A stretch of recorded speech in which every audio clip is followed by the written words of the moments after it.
De retour pour la deuxième partie, toujours avec Charles Robin, toujours sur la gauche du capital, itinéraire d'un gauchiste repenti, mais tout ça, ça s'entrecroise un peu. C'est cette idée que la gauche sert clairement les intérêts du capital. D'ailleurs, j'aimais beaucoup, je te le dis, la couverture de la gauche du capital Oui. avec les deux bonhommes, les deux capitalistes qui se ressemblent. Puis l'un, il avait les Nike, etc., les marques, et puis l'autre, il avait LPA, machin, Ah, mais la etc. couverture était magnifique. J'adorais l'autre, il avait un gros joint, et puis l'autre, un gros cigare. C'est ça. C'était très drôle. Non, Ça illustrait exactement en fait le concept. C'est le libéralisme économique qui correspond à l'infrastructure. Marx parle de l'infrastructure pour qualifier l'économie et la superstructure, c'est l'idéologie. Et si on admet que c'est l'économie qui détermine l'idéologie, c'est le libéralisme économique qui tient sous sa coupe le libéralisme culturel. Donc il y en a un qui travaille pour l'autre. Ouais. Donc ils sont main dans la main, mais il y en a un quand même qui est aux ordres de l'autre. C'est pour ça qu'on assiste à la... Là, on est dans la phase, pour moi, où on attaque l'identité de face profondément. On a vu un Macron, par exemple, une phrase moi, qui m'a beaucoup interpellé. Il a dit, il n'y a pas de culture française. Oui. Ça n'existe pas. Il n'y a pas de culture française. Il y a de la culture en France et elle est diverse. Ce qui est un peu d'ailleurs très bizarre quand on fait justement, on s'intéresse philosophiquement deux points. Parce que il réussit à identifier des cultures diverses, mais il n'y a pas de culture Oui, française. c'est Mais ça. les cultures qui sont diverses, comment on les identifie? Enfin bon. Oui, voilà, exactement. Non, mais Non, mais là, tu vois, justement, la réaction qu'on a, en fait, c'est la seule réaction qu'on puisse avoir, c'est-à-dire que c'est absurde. Enfin, quand je dis c'est absurde, on peut toujours trouver un sens. Hein. Moi, j'aime pas quand les gens disent ça n'a aucun sens, puisqu'il y a toujours un sens, mais ça dépend toujours du point de vue duquel on parle. Et le point de vue ici de Macron, en l'occurrence, mais c'est un exemple Oui, parmi d'autres. c'est Hein. vrai, exactement. Bah, C'est pour ça. c'est lui, Je mais l'ai pris parce qu'il est frais, voilà. il était choquant, mais il n'est pas le seul, Ouais. il y a des tas d'exemples. Ouais. Il n'y a pas de culture française, donc s'il n'y a pas de culture française, il n'y a pas de France, et s'il n'y a pas de France, il n'y a pas de présidentielle française, donc finalement, à quoi est-ce qu'il va se présenter de quoi va-t-il être le président? Que va-t-il incarner? Donc c'est assez compliqué de répondre. Il n'y a pas de culture française. Si, il y a une culture française, il y a une littérature française, il y a un art français, il y a une philosophie, Il y a une langue. il y a une langue, mais exactement, c'est là encore. En fait, le subjectivisme dont on parlait tout à l'heure, l'idée que c'est l'individu seulement qui détermine ses propres contraintes, c'est poussé à un tel degré qu'on veut refuser tout ce qui serait facteur de déterminisme. Et la culture est un déterminisme, puisqu'on pense à partir de sa culture, on pense à partir de sa langue, par exemple. Euh, quand on pense à une idée, quand on construit un raisonnement, on le fait toujours dans notre propre langue, même inconsciemment. Si bien que quand on va, par exemple, parler avec quelqu'un qui parle une autre langue, voire une langue totalement différente de la nôtre, par exemple le chinois, qui est une langue complètement différente de la nôtre, qui ne fonctionne pas du tout sur les mêmes idéogrammes, on va s'apercevoir qu'il y a des concepts qu'on utilise qui n'existent même pas dans la culture chinoise. Ce qui fait que on ne va pas avoir les mêmes problématiques parce qu'on ne va pas avoir la même façon de penser ces problématiques. On ne va pas avoir la même manière de considérer l'individu par rapport à la communauté, par exemple. Et tout ça, c'est structurant. Ça structure la pensée. Et donc, l'identité culturelle, elle intègre, c'est pas la seule, mais elle intègre aussi cette composante-là, la composante linguistique. Donc, il n'y a pas de culture française. Je pense que c'est un slogan, en fait. Rien de plus. Il ne faut pas chercher plus loin que ça parce que ce serait donner du crédit à une parole en fait, qui n'est qu'un slogan, qui permet en gros de passer l'idée que nous sommes dans une société de la diversité et que dans une société de la diversité, on ne place pas une culture au-dessus d'une autre. Donc dire il n'y a pas de culture française, c'est une manière de dire toutes les cultures sont à peu près équivalentes et elles se fondent toutes peu ou prou dans un même ensemble. Voilà, donc ça s'appelle la France, mais ça pourrait s'appeler autrement, ça n'a aucune valeur, etc. Ça n'a aucune valeur. Donc plus rien, tout est mis au même rang, tout se vaut. On est dans un monde de l'égalitarisme fou. C'est la Alors, différence avec, d'ailleurs, c'est quoi ce monde, voilà. justement, d'ailleurs, j'y ai pensé en le disant, pour qu'il n'y ait pas d'ambiguïté. Quand on dit tout se vaut, toutes les cultures se valent, dans l'absolu, oui, toutes les cultures se valent. Je vais t'expliquer pourquoi. Parce que ce qui fait qu'on va placer une culture au-dessus d'une autre, c'est simplement le fait d'y appartenir. Tu vois? Pourquoi? Parce que la culture dans laquelle on est va façonner nos critères d'évaluation des autres cultures. Tu vois? Donc quand on compare les cultures, on le fait toujours à partir d'une culture. Tu vois? Donc déjà, on n'est pas objectif. Pour comparer les cultures, il faudrait avoir un point de vue omniscient et il faudrait définir un certain nombre de critères. Tu vois et, et donc le fait de comparer les cultures, bah, c'est quelque chose d'extrêmement compliqué. Hein. Et personnellement, moi je ne rentre pas là-dedans, c'est-à-dire que je ne considère pas qu'il y ait des cultures supérieures à d'autres. Voilà. Donc je pense qu'on n'est pas dans une société de l'égalitarisme. Je pense qu'on est dans une société de l'indifférentialisme. C'est pas le problème de l'inégalité en fait, c'est le problème que le simple fait de pointer des différences, c'est perçu comme de la stigmatisation. Tu vois. Donc autrefois on considérait que la supériorité ou l'infériorité, c'était une différence qui permettait de dire telle chose est supérieure à une autre. Maintenant, ça devient la différence elle-même. Le fait qu'il y ait une différence, ce serait dire qu'il y a des inégalités. Tu vois. Donc par exemple, le fait de dire qu'un noir est noir et qu'un blanc est blanc, ce serait déjà stigmatisant. C'est déjà stigmatisant. Tu vois. Mais moi, ce que je demande, c'est si je dis de quelqu'un qu'il est noir, si je le stigmatise, ça veut dire que c'est stigmatisant d'être noir en fait. Tu vois. Donc, si je stigmatise quelqu'un en disant ce qu'il est, ça veut dire que ce qu'il est, c'est stigmatisant. Donc, ça voudrait dire qu'en fait, il est inférieur. Du coup, puisque je dis qu'il est noir, ça voudrait dire qu'il est inférieur. Donc, vous dites qu'il est inférieur parce qu'il est noir. Tu vois ce que je veux dire? Donc, on en arrive là encore à des contresens logiques, hein, purement et simplement, où constater une différence, ce serait instaurer une hiérarchie. Tu vois. Alors que c'est pas ça. La diversité, le concept de diversité, c'est bien un concept qui postule qu'il y a des différences et que ces différences peuvent être, par exemple, source de richesse, etc. etc. Bien sûr, ah bah c'est Voilà. tout un dogme. Mais si le fait de dire qu'il y a des différences, c'est déjà de la stigmatisation, il ne peut pas y avoir diversité. Tu vois. Là encore, ça ne tient pas debout. C'est une construction. C'est une construction intellectuelle, cette pensée libérale qui veut absolument tout relativiser. C'est une construction intellectuelle qui ne supporte pas les preuves des faits, tout simplement. Puisque là encore, c'est du discours, mais dans les faits, on n'applique pas ce discours-là. Dans les faits, on voit les différences. Tu vois, s'il n'y a pas de différence, quelqu'un qui est en fauteuil roulant, je ne vois pas pourquoi je lui laisserai ma place à la caisse, puisqu'il n'y a pas de différence. Il n'y a pas de différence. Ben voilà, tu vois, donc ça ne tient pas debout là encore. Ouais. Ça ne tient pas debout. Ça va à l'encontre du bon sens. Ce sont les mêmes qui d'ailleurs disent que le bon sens, c'est une notion très abstraite, on ne sait pas trop ce que ça veut dire. C'est dangereux de s'appuyer sur le bon sens parce que c'est pas scientifique le bon sens, tu comprends? C'est pas fondé. Du coup, bah, s'il n'y a pas de bon sens, moi à ce moment-là, je vais prendre ce qu'on me dit au pied de la lettre et je vais dire, bah, s'il n'y a pas de différence, dans ce cas-là, je ne vois pas pourquoi il y aurait du traitement de faveur. S'il n'y a pas de différence, pourquoi il y aurait de la discrimination positive, par exemple? Ouais, voilà, je laisse Tu vois. passer la dame parce qu'elle est enceinte. Bah non, C'est finalement, non, je la Voilà, laisse pas passer. ça Il y a pas de aboutit à ça. différence, ouais. Le discours aboutit à ça. On va dire, il n'y a pas de différence entre les hommes et les femmes. Mais pourtant, on veut instaurer la parité. Donc si on instaure la parité, ça veut dire qu'on estime qu'il faut qu'il y ait autant de femmes que d'hommes. Donc pour équilibrer. Oui, mais s'il n'y a pas de différence entre hommes et femmes, il peut y avoir 100% d'hommes, ça ne change rien puisqu'il n'y a pas de différence. Tu vois. Donc soit on est pour la parité, et dans ce cas-là, on dit qu'il y a des différences. Soit on dit qu'il n'y a pas de différence, mais dans ce cas-là, on n'a pas besoin d'être pour la parité. Tu vois. Encore une fois, c'est pour ça que tout à l'heure, j'insistais sur le fait que la philosophie, c'est pas simplement se prendre la tête sur des problèmes inutiles. Tu vois, ça peut devenir ça. Hein. Mais comme toute discipline qui poussait dans son extrémité va tourner en circuit fermé et ne va plus avoir aucun intérêt finalement. Mais c'est aussi quelque chose qui permet d'avoir de l'esprit critique pour le coup appliqué avec une saine raison. Tu vois, et de dire ok, j'admets un discours, je l'entends, je suis prêt à le considérer, mais si j'identifie des contradictions dans ce discours, il va falloir qu'on les reconnaisse. Et ma critique de la gauche, en fait, elle est purement, je dirais, d'ordre analytique. J'observe des paradoxes, des Oui, t'es pas dans le contradictions. pathos, hein, je tiens à le dire. Oui, c'est pas. Ben, en tout cas, non. J'essaie de mettre de l'humour parce que on est beaucoup plus réceptif à un discours quand il est un peu empreint d'humour que quand on est dans une démarche d'agressivité. Moi, je ne me sens pas frustré particulièrement dans la société dans laquelle on vit. Si tu veux, moi, je ne me sens pas menacé par le gauchisme. Pas du tout.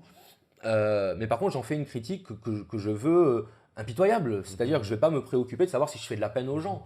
Si je leur fais de la peine, il y a des choses qui me font de la peine aussi, tu vois ce que je veux dire? Mais on ne va pas faire des manifestations pour ça, parce qu'à chaque fois que quelqu'un va heurter notre sensibilité, tu vois. Est-ce que c'est pas un des grands problèmes qu'on peut avoir aujourd'hui on va dire dans ce monde politique, c'est que justement, il n'y a plus de philosophie. Et il n'y a plus donc ni d'analyse, ni justement de raisonnement. On n'est que dans l'émotion et dans l'idéologie. Et justement, il n'y a pas de philosophie. Non. Parce que les contradictions, elles sont assumées.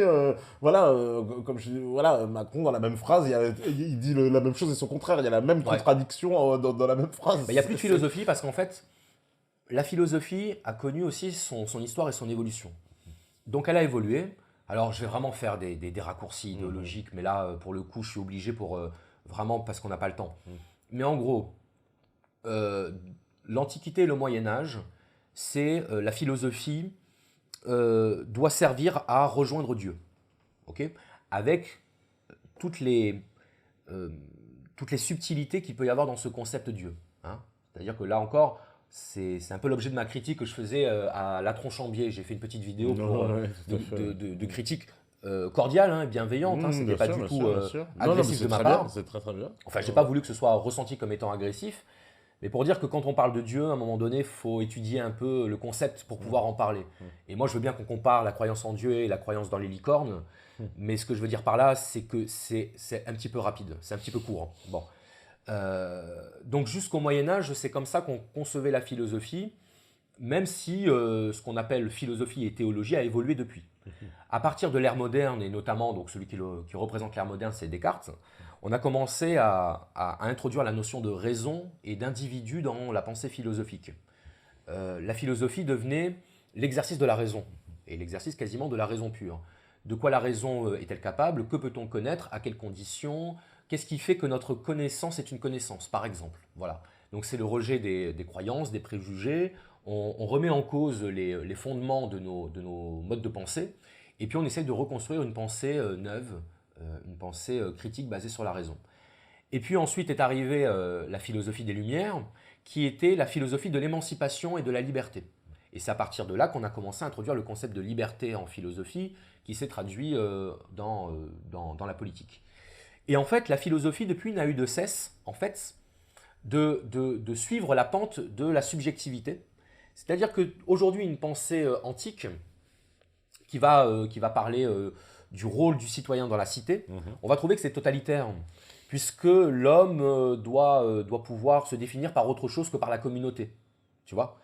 Donc ensuite, on a défini l'homme par la raison. Oui, mais c'est un peu réducteur aussi parce qu'il y a d'autres choses, etc., etc. Et finalement, on en vient aujourd'hui à définir l'homme par le droit.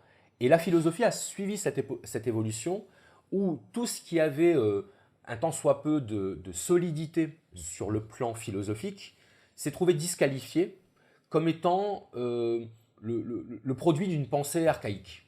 Tu vois ? La pensée communautariste devenait quelque chose d'archaïque. Il fallait penser à l'échelle de l'individu. Et lorsque tu suis cette logique, tu en arrives au fait que la philosophie elle-même devient purement subjective. Tu vois ? Et si la philosophie devient purement subjective, ben, il n'y a plus de fondement à la pensée qui puisse être admis par tout le monde. Tu vois ? Donc même la philosophie a subi les conséquences du libéralisme dans sa pratique. Dans les années 60, il y avait le structuralisme en philosophie, qui était une espèce de conception du monde qu'on retrouvait dans les sciences humaines, mais c'était déjà un paradigme philosophique, tu vois. Donc ça participait d'un parti pris dans la manière de voir le monde, et ça aussi, ça a été considéré comme finalement justifiant l'injustifiable, etc., etc. Et ensuite, on est passé à la philosophie analytique, en considérant qu'en fait, tous les problèmes philosophiques trouvaient leur origine dans le langage, dans l'énoncé. Et que en gros, tu vois, et en gros, si on fait de la philosophie, c'est parce qu'il y a le langage, mais tous les problèmes philosophiques peuvent trouver leur résolution si on analyse le langage. Tu vois ce que je veux dire? Donc en fait, on cesse de penser. Finalement, la technique prend le pas sur le fond, le langage prend le pas sur les idées, et en fait, on parle de la forme et plus du fond. On va parler des mots plutôt que des concepts qu'il y a derrière les mots. Oui, c'est ça, c'est parce que on a le sentiment que donc avant, on avait une réalité, puis on a inventé des mots pour décrire une réalité, puis aujourd'hui, on invente des mots pour créer une réalité. Bah, tu as parfaitement résumé ce que je voulais dire. C'est-à-dire que voilà, les mots qui étaient censés nous aider à penser la réalité sont devenus notre réalité. Tu vois ? Et donc, c'est pour ça qu'il y a des mots interdits, par exemple. Aujourd'hui, tu peux pas dire certains mots parce que… Parce qu'on a peur, voilà, comme le mot race qui Oui, faisait voilà, par peur, on a exemple. dit on va faire disparaître et tout.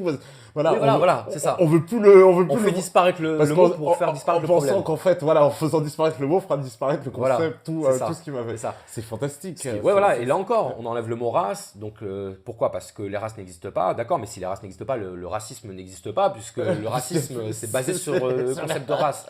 Donc, ça devient très, très compliqué. Donc, en fait, c'est ça, c'est la création de zones interdites de la pensée, tu vois.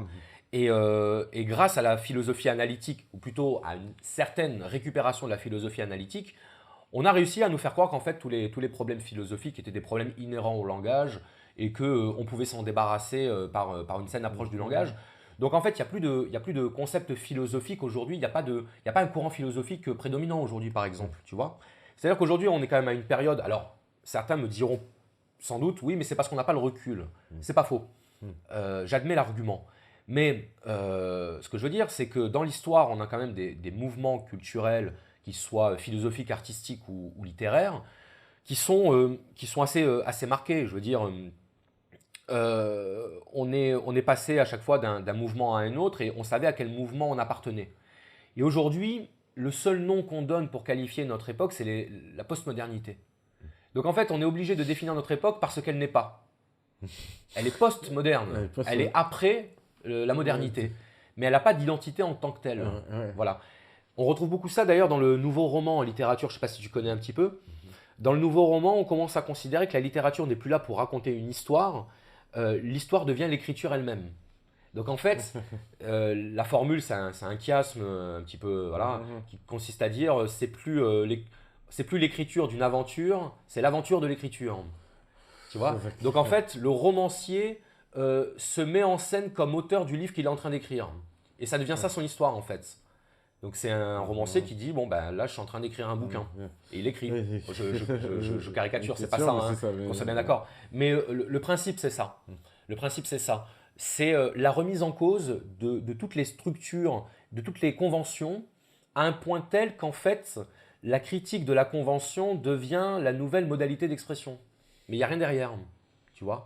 C'est, on pourrait employer le mot un peu galvaudé de nihilisme. C'est plus rien n'a de valeur en soi, si tu préfères. Plus rien n'a de valeur en soi. Donc à partir de là, s'il n'y a plus rien qui n'a de valeur, soit on instaure de nouvelles valeurs, ou soit on vit sans valeur, tu vois.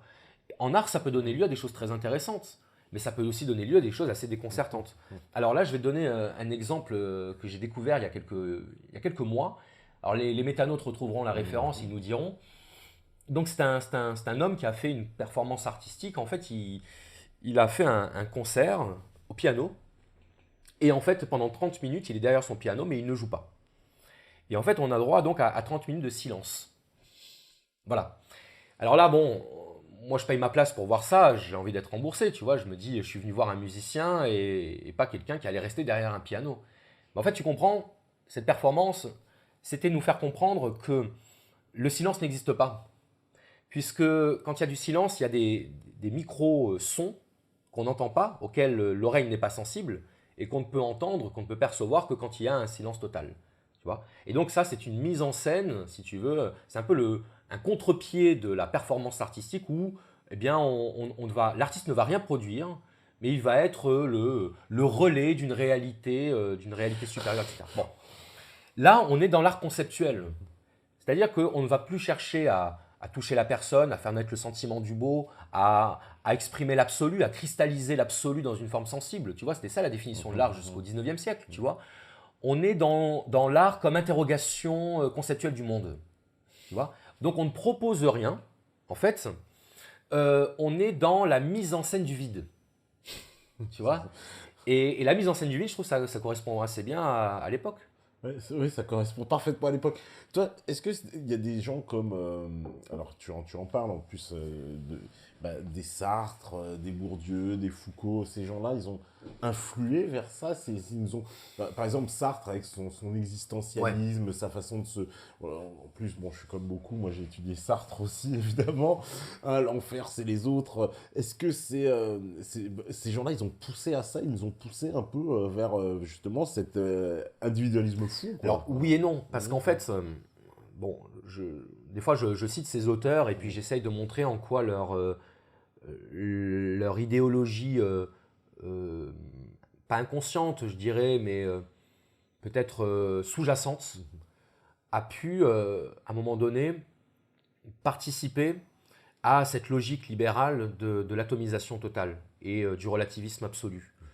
Je pense pas, enfin je ne suis pas dans leur tête, mais je ne pense pas qu'il l'ait fait délibérément, je ne pense pas qu'il l'ait fait avec un projet qui aille dans ce sens. Ouais, ouais. Bon, Sartre, je le critique, mais je l'ai quand même lu et je suis loin de penser de Sartre. Enfin, ce que je pense de Sartre est loin de se réduire à la critique que je peux en faire. C'est ça que je veux dire.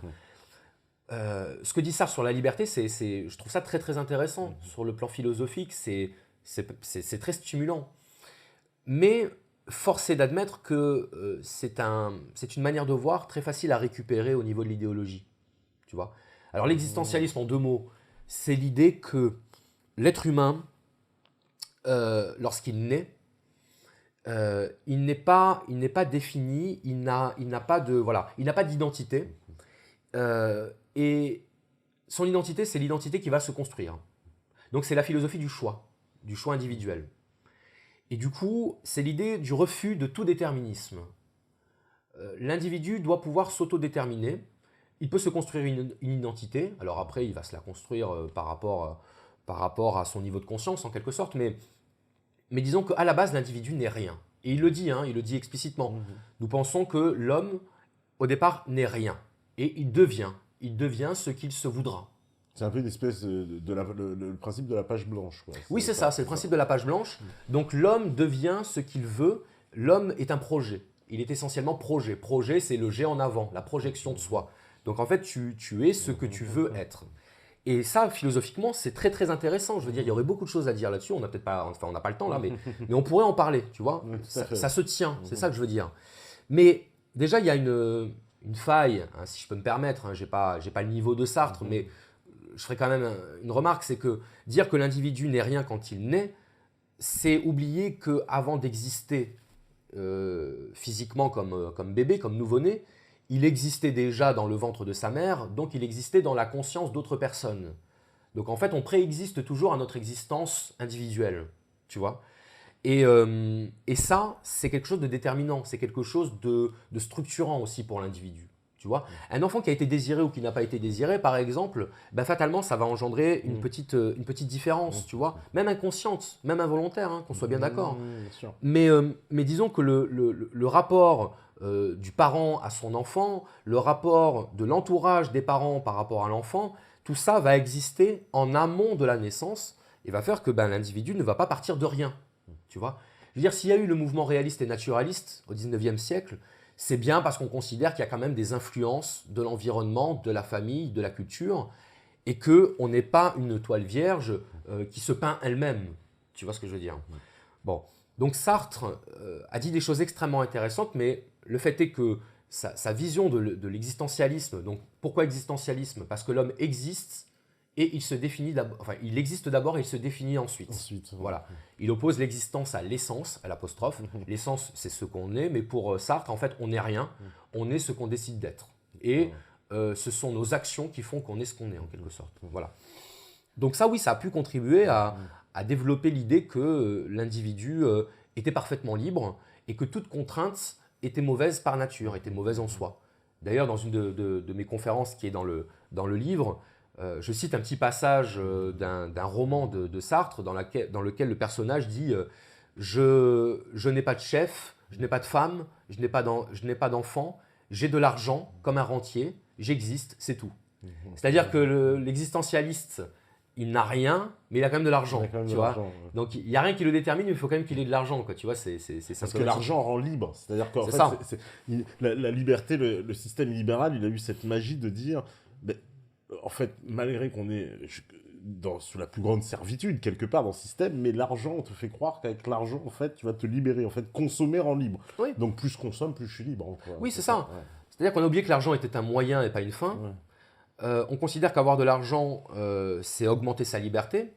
Très souvent, c'est augmenter ses droits. C'est vrai que ça augmente les droits, l'argent. Augmenter sa liberté, je ne pense pas, parce que je pense que quelqu'un de fondamentalement libre n'a pas besoin d'argent pour être libre. D'argent pour être libre.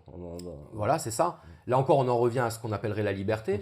L'exemple que je donne souvent dans mes vidéos, c'est dans le film The Truman Show, tu vois, le film avec Jim Carrey. Oui. Il est le personnage principal d'une émission de télé-réalité et en fait, il ignore qu'il est ce personnage. Tu vois, il ignore que la ville dans laquelle il vit est un décor et que ses amis sont des acteurs. Donc pour lui, il est libre parce qu'à aucun moment, il se posait la question de sa servitude. Tu vois, si tu prends un esclave et que tu l'éduques de telle manière qu'il ne sache pas ce que c'est que l'esclavage, il ne se considérera pas comme esclave. Tu vois, donc il ne voudra pas reconquérir sa liberté parce qu'il n'est pas esclave. Donc qu'est-ce qu'il faut pour ça? Il faut un bon dressage. Tu vois, j'emploie volontairement l'expression, elle est choquante. Mais parce que nous, on va dire, oui, mais tu te rends pas compte quand même, en Occident, on a de la liberté, on peut faire plein de trucs. Oui, effectivement, c'est vrai, je reconnais. Et je pense même que je préfère ma situation en France aujourd'hui qu'une situation dans un autre pays où les droits sont limités. Certes, mais ça n'invalide pas pour autant l'idée que ce à quoi je tiens dans ma société, c'est une forme d'aliénation aussi. Je tiens à des choses qui m'empêchent d'être libre, tu vois. Je tiens par exemple à ma maison, à ma voiture, à ce que je possède. Mais dans quelle mesure est-ce que je possède ne me possède pas, moi? Tu vois ce que je veux dire? Est-ce que lorsque je m'inquiète de savoir si je vais me faire piquer telle ou telle chose, est-ce que je ne suis pas l'esclave de l'objet qui est censé être à mon service? Est-ce que ce n'est pas moi qui suis au service de mon objet dans ces cas-là, tu vois? Donc on peut se poser enfin je veux dire, il y a une vraie réflexion à mettre en place aussi sur ce que c'est que la liberté, sur ce que c'est que la servitude. Dans quelle mesure est-ce qu'on n'est pas des esclaves inconscients? Parce que tant qu'on a à manger, on est content, tu vois, on a ce qu'il faut, on a du pain et des jeux. Donc on a de quoi manger et puis on a les anges de la télé-réalité. Donc du coup, effectivement, on pourrait dire on n'est pas à plaindre. Mais sauf qu'on a perdu ce qui, pour Rousseau par exemple, fait que nous sommes des êtres humains. C'est-à-dire cette capacité de dignité et de droiture, tu vois. Aujourd'hui, toutes les valeurs comme la dignité, la droiture sont un peu disqualifiées. On les cantonne justement à des valeurs de droite, par exemple, quoi, tu vois. Et on ne s'aperçoit pas que, en fait, ce sont des notions, des valeurs qui sont impliquées dans l'idée même de liberté, tu vois. C'est ce qui fait que, par exemple, on ne va pas accepter un métier dégradant pour le salaire, tu vois. Parce qu'à un moment donné, on va se dire, ça va contre ce qui correspond à ma conception de la dignité. Tu vois ce que je veux dire? C'est ce qui fait que, par exemple, on ne va pas baisser les yeux devant son patron. Ça a l'air con, tu vois, quand je le dis, parce que ça fait cliché. Mais combien de personnes vivent exactement cette situation? Ils se font pourrir la gueule par leur patron et ils n'osent pas lui répondre parce qu'ils savent très bien que s'ils lui répondent, ils peuvent se faire virer. Est-ce que ça, c'est être libre? Alors oui, effectivement, tu peux t'acheter ton iPhone et puis tu as ton écran plat à la maison.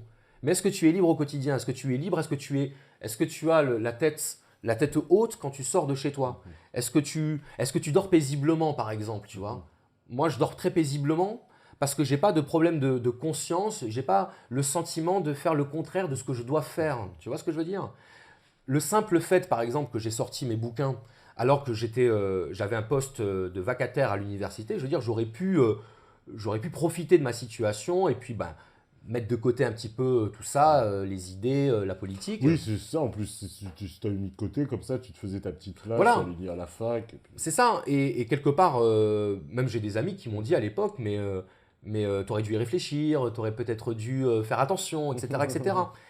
J'écoutais ce qu'on me disait, mais ça n'a jamais fait sens chez moi parce que je me disais, non, mais je peux pas me lever tous les matins en me disant que je fais quelque chose qui va à l'encontre de ce que j'estime droit, de ce que j'estime juste, même de ce que j'estime beau quelque part.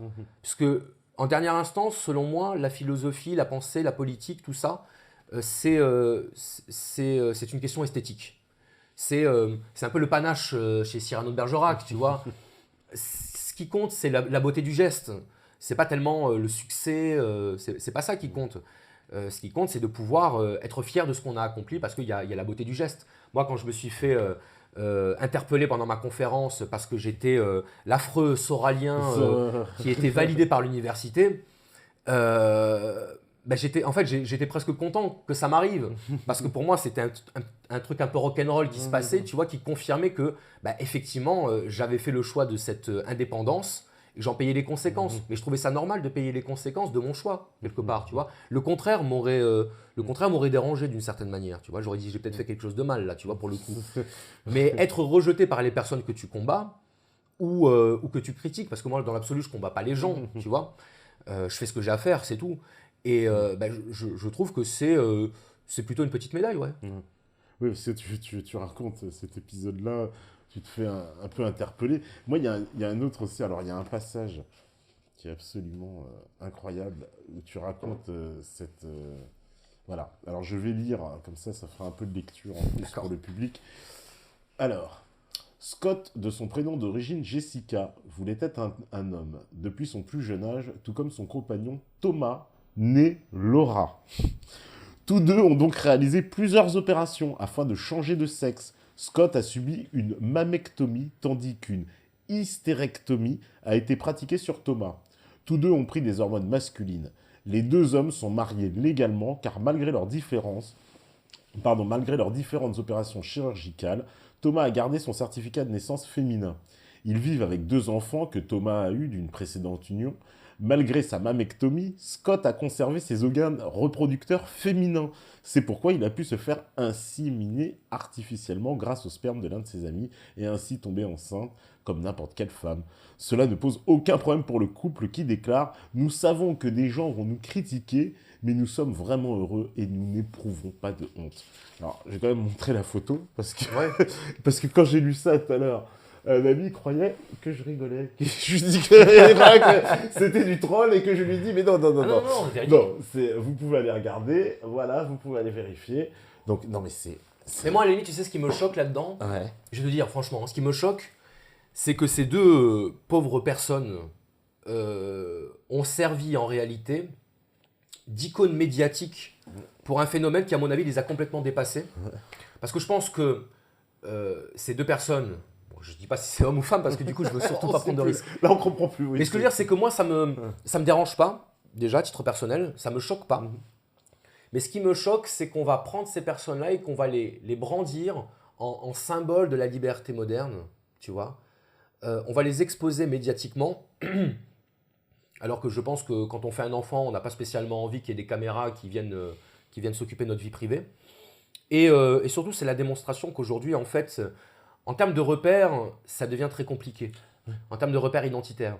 Puisque là, c'est un archétype, cet exemple. Oui, voilà, c'est parce que. Voilà, mais parce qu'il illustre bien. Voilà, il illustre bien. Il illustre parfaitement un peu Ouais. tout ce que tu expliques sur c'est justement ce droit individuel poussé à l'extrême, qu'on n'est plus soi-même, on s'invente, je veux être Voilà. un homme, je veux être une s'invente. femme parce que j'ai décidé, donc je vais pouvoir. Et la technologie, elle joue un rôle aussi parce qu'elle nous permet de faire beaucoup Bien de sûr. choses. Donc du coup, elle ouvre aussi un champ de possibilités. Oui. Peut-être que la morale avait peut-être empêché avant, peut-être, je sais pas, mais en tout cas, on a l'impression qu'il n'y a plus de limite. Oui, puis enfin, effectivement, que la science puisse faire de la transformation du sexe une espèce de, voilà, d'innovation. Enfin, je sais pas, on peut se dire qu'il y a des choses peut-être un peu plus préoccupantes d'un point de vue, du point de vue collectif que le fait de vouloir changer de sexe. Même si, le fait que ce soit possible, il n'y a pas de problème. Il y a de la technique, les gens profitent de la technique qu'on met à leur disposition, évidemment. Mais ce que je veux dire, c'est que ça met bien en scène le fait que les repères identitaires, ou plutôt les normes identitaires telles qu'elles existent, sont contredites au nom de la liberté. Qu'est-ce qui est contredit au nom de la liberté? Ce sont les normes naturelles. Tu vois. Alors, si les gens trouvent que le mot naturel n'est pas adapté, parce que qu'est-ce qui est naturel, qu'est-ce qui ne l'est pas? Ah bah, on me l'a déjà dit. La Voilà. nature, on ne sait pas ce qui décide Voilà. de la nature. D'accord. On peut toujours dire, par exemple, la différence entre la nature et la culture. Bien, moi, j'hésite pas à dire que la nature de l'homme, c'est d'être un être culturel. Donc, il est naturellement culturel. Tu vois. Donc, il n'y a pas une opposition entre la nature et la culture, il y a une articulation, puisque la culture va se construire toujours sur la nature, puisque la culture, c'est la transformation du monde, tu vois. Donc, forcément, il faut qu'il y ait la nature. Mais on en est arrivé à un tel degré de rejet de la nature en tant que telle, et là-dessus, les écologistes ont parfaitement raison, mais ils devraient voir que le refus de la nature, le rejet de la nature ne se fait pas seulement au niveau de la pollution, il se fait même au niveau idéologique.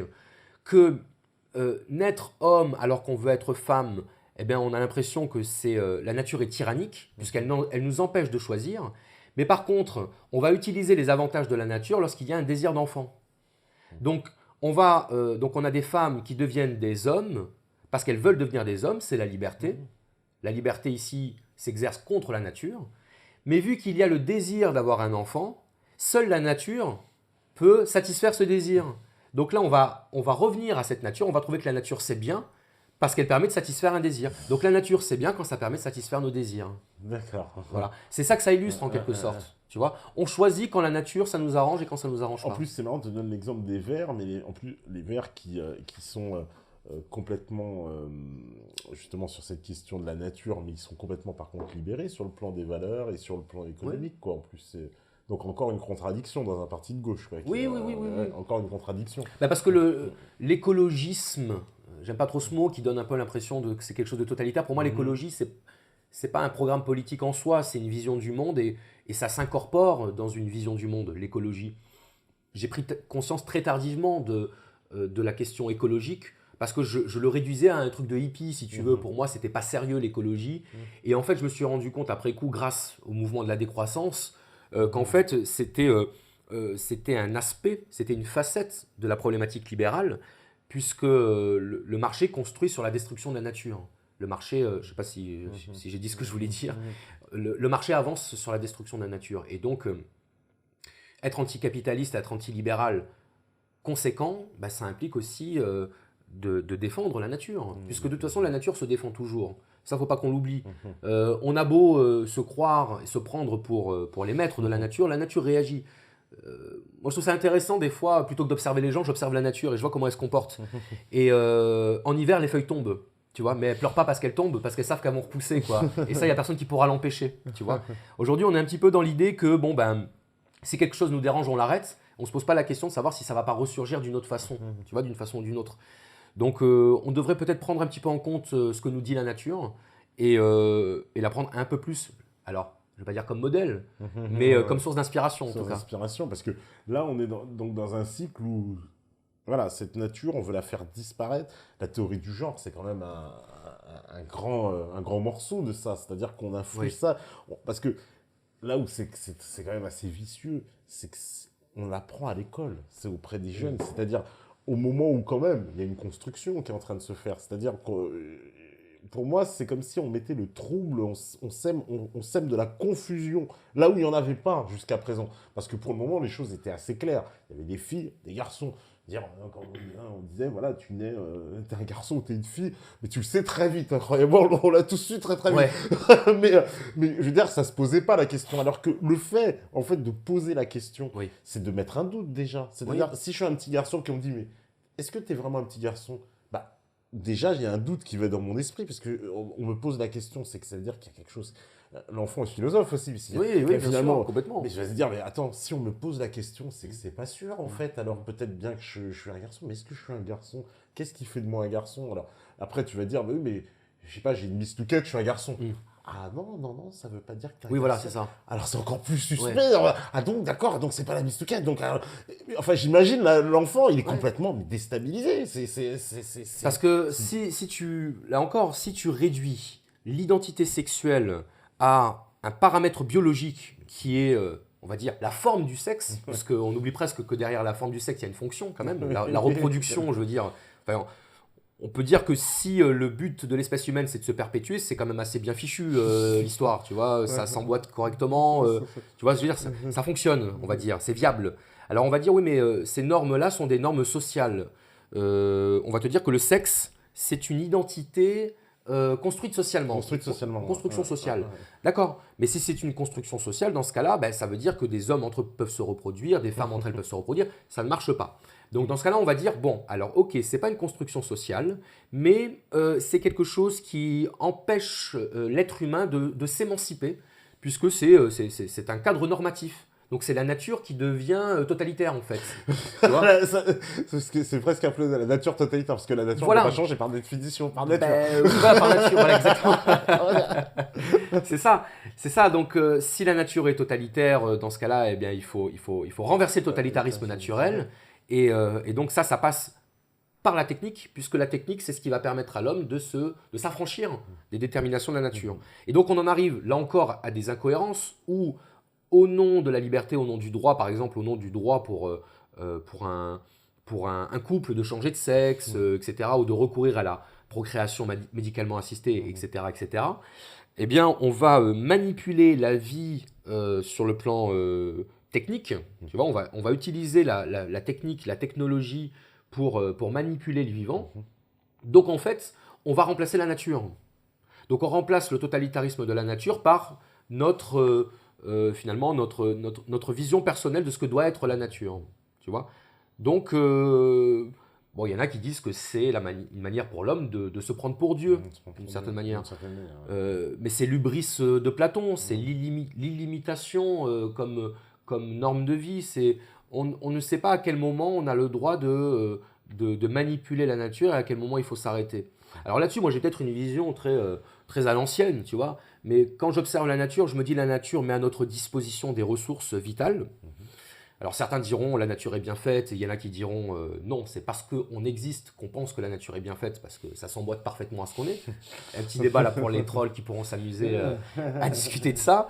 Le fait est que la nature nous apporte de quoi subvenir à nos besoins, de quoi subsister, que la nature peut se montrer hostile, donc il faut s'en protéger. Donc c'est pour ça que l'homme a inventé le travail et la technique pour se protéger de l'hostilité de la nature, le froid, les intempéries, etc. Voilà. Mais il n'empêche qu'à si à un moment donné on veut prendre la place de la nature, il va falloir l'assumer. Tu vois. Et si par exemple il y a un grand cataclysme naturel qui se produit, j'aimerais savoir ce que ceux qui manipulent la nature ont prévu pour survivre à ce grand cataclysme. Par exemple, c'est un exemple. On a un petit peu tendance à vouloir jouer avec des forces qui nous dépassent un petit peu. Tu vois. Et c'est souvent, ça c'est très typique d'une époque où on progresse assez pour se rendre compte de notre supériorité, mais on n'a pas atteint la sagesse qui va avec ce pouvoir. On a le pouvoir sans la sagesse, d'une certaine manière, et ce pouvoir, on l'utilise comme des enfants à qui tu donnerais un jouet d'une grande valeur, tu vois, qui a été fabriqué à la main, tu vois, et puis qui le balancerait contre le mur pour s'amuser, tu vois. On ne sait pas avec quoi on joue, et je pense tôt ou tard, ça va nous retomber dessus. Alors, je dis pas, attention, que le fait que les gens changent de sexe va provoquer un cataclysme naturel. Je précise, c'est pas l'idée, c'est pas ça que je suis en train de dire. Je suis en train de dire que là encore, on est dans une logique. Et qu'une logique, par définition, elle est impersonnelle, elle se déploie sans nous demander notre avis. On a commencé par manipuler le vivant dans les années 50-60. Alors ça a commencé avec la contraception, puis ensuite ça a été l'interruption volontaire de grossesse, puis ensuite ça a été les recherches sur l'embryon, la fécondation in vitro.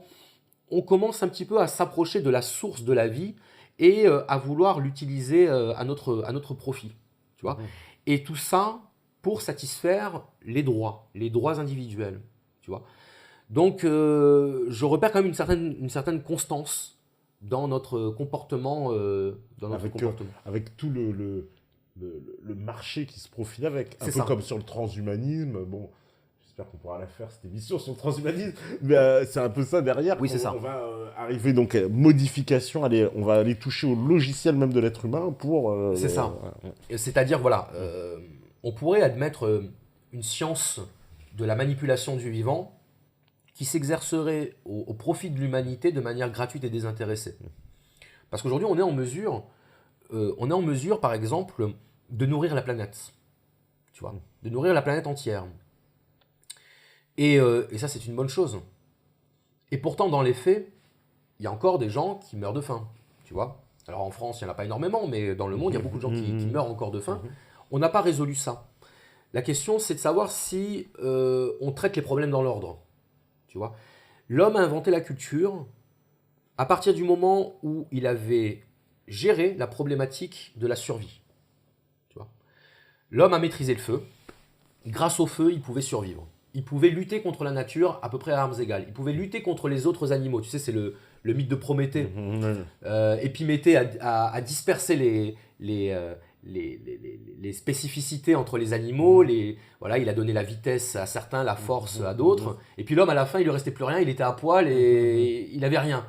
Donc Prométhée il a été piquer le feu aux dieux, il a donné à l'homme en disant voilà ce sera votre pouvoir, ça représente à la fois le pouvoir technique, le feu, je veux dire c'est la base de la technique, et puis c'est aussi symboliquement ça représente l'intelligence, c'est la flamme de l'esprit, tu vois. Donc l'homme a inventé la culture lorsqu'il avait géré la problématique de la survie. Donc il est passé de la survie à la liberté, et puis éventuellement au bonheur. Il a recherché la liberté et le bonheur. Le problème, c'est que cette liberté-là, elle s'est exercée finalement à l'encontre de la nature au lieu de s'exercer en collaboration avec la nature. Je disais tout à l'heure, la nature produit tout à profusion, en abondance. Mais à partir du moment où tu mets le marché, tu exploites les ressources, et elles ne servent plus seulement à survivre ou à satisfaire nos besoins, elles vont servir à produire du profit. Donc au lieu de cueillir le fruit sur l'arbre pour te nourrir, tu vas cueillir tous les fruits de tous les arbres pour les vendre. Pour les vendre. Voilà. Et dans ce cas-là, qu'est-ce que tu vas faire? Tu vas créer du stock. Et donc si tu crées du stock, eh ben, tu es obligé de créer un système économique donc, où il y aura les producteurs, les consommateurs et les intermédiaires, qui seront disons les vendeurs. Et à partir de là, tu crées l'économie, et donc tu crées un système structuré sur un déséquilibre, puisqu'on va exploiter plus que ce qu'il faut pour satisfaire les besoins. Et c'est à partir de ce moment-là que l'homme prend le pas sur la nature, et que non seulement il s'en est émancipé, mais il se montre d'une ingratitude totale avec elle. On va faire la deuxième pause, parce que je vois, il est l'heure. Et puis, la régie, elle est prête, c'est parfait. On revient juste après, toujours sur Meta.tv.